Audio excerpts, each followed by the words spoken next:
wasn't an algorithm. You need to understand that first.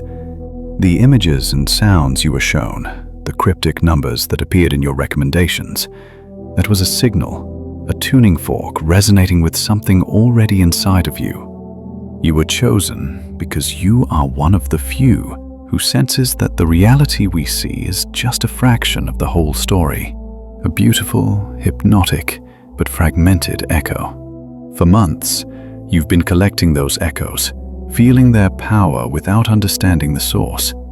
Consider this video the first translation of that source. This is not another theory or a guess. This is the blueprint, the very architecture of the philosophy you've been subconsciously drawn to.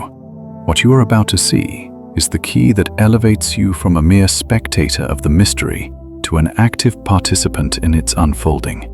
The puzzle pieces are in your hands. Now, let's begin to assemble them.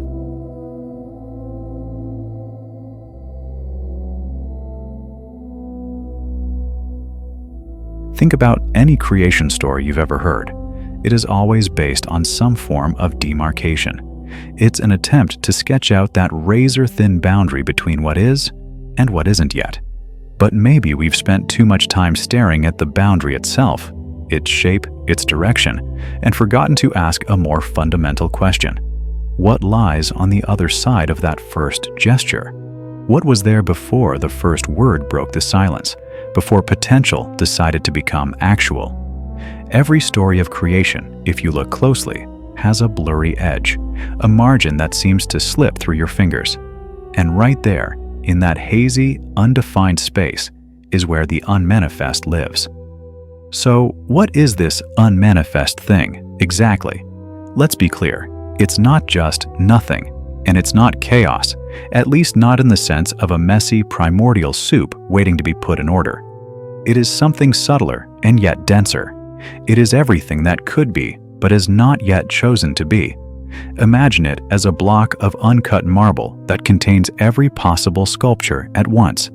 It's the raw, undifferentiated fullness of everything that could be, with absolutely no rush to become anything at all. No big bang, no blinding flash of light, only a suspended tension, a silent pulsation that waited in silent anticipation of some event.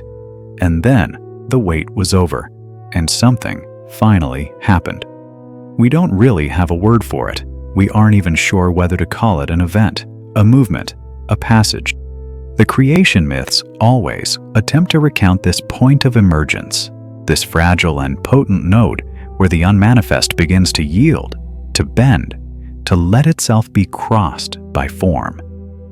No one truly dares to describe it entirely, but none of them can truly describe it.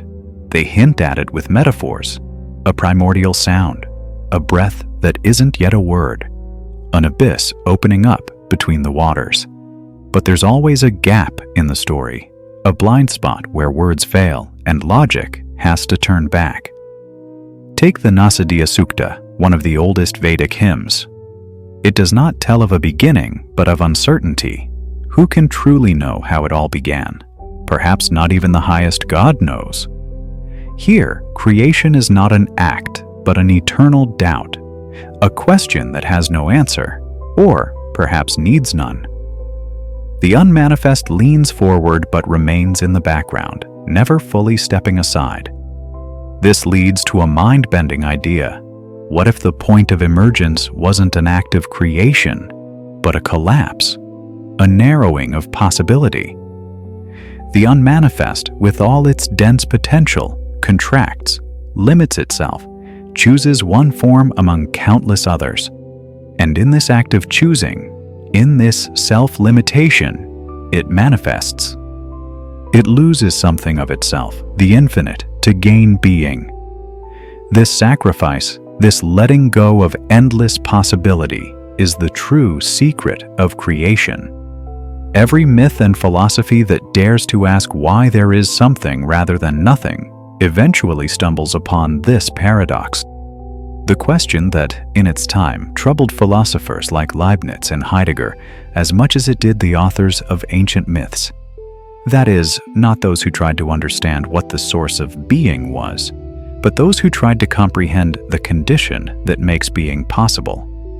Look at the Mesopotamian creation story, where the world is born from a rupture. The god Marduk, in one of the most violent and foundational gestures of mythic history, tears apart the body of the goddess Tiamat, mother of all, creature of the abyss, and with her limbs constructs the sky and the earth. Creation here is not generation, but fracture, division. It is the violence needed to transform the undifferentiated into forms, to separate what was fused in a boundless unity. Tiamat does not die, she becomes the world. And what does that tell us? That beneath everything we see, the body of the unmanifest remains. It doesn't vanish. It remains, hidden in the folds of reality, in the invisible weave that holds things together. It is the background hum of the cosmos, an echo that never fades. Believe it or not, theoretical physics tells a strikingly similar story. In quantum mechanics, a particle's state is described by a wave function, a sea of possibilities. A particle exists in a superposition, an endless cloud of maybes in all possible places at once. But the moment we observe it, the wave function collapses. The particle is forced to choose, and a single, concrete reality snaps into place. Yet that field of possibility does not entirely disappear. It continues to pulse, lurking beneath the surface. Perhaps every act of creation is like this, not a triumph of being over nothingness, but an unstable truce. It's a threshold where the manifest world asserts itself for a moment, constantly on the verge of being pulled back into the infinite potential that spawned it. And some myths, lesser known to the general public, hold this secret. They do not tell of the universe's birth as a fact, but as an ongoing tension. In some Polynesian myths, for example, creation is a continuous negotiation.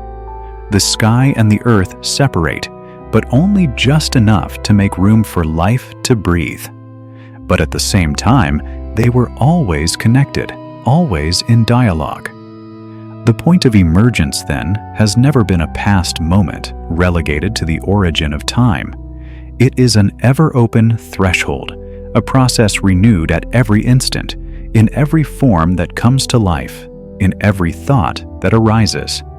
And we ourselves, as threshold creatures, dwell in that liminal space, constantly suspended between the already manifest and the potential pressing beneath the surface, ready to make space for itself, ready to collapse. Listen to it, that silence that vibrates beneath words, beneath forms. It is the unmanifest that still inhabits us. It is the memory that everything could be different, or might not be at all. See you in the next episode.